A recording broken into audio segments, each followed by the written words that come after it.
starts with this. Okay. What do you think of when you see that? Okay, a couple things.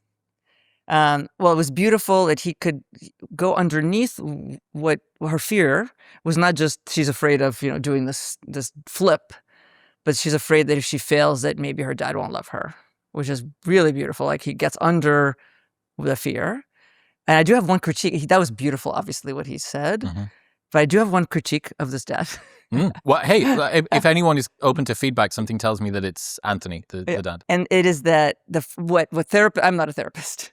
But what therapists say is that you want to first validate what she says. Right? So she kept saying, "I'm scared," and he's like, "No, you're not scared." And I guess what you're supposed to do is kind of not supposed to do, right? Ideally, you want to kind of validate, like, I understand you feel scared right now, or something like that, and then go and talk about and give the speech that he gave. Yeah, a bit of validation in the emotions. Yeah. First validate, yeah.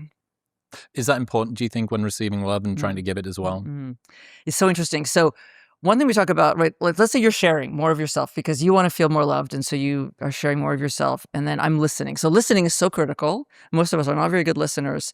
And so what we do when we're trying to listen, turns out one study showed 25% of the time when we're listening, our mind is wandering. And I bet it's higher than that, because we have this inner chatter.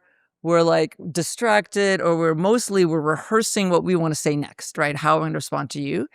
And we also want to sort of fix or give advice, which I do all the time, instead of just simply making the person feel heard, which is what we're just talking about, and just validate it, right? Which is that, like, wow, that must have been really hard, or that must have been really inspiring.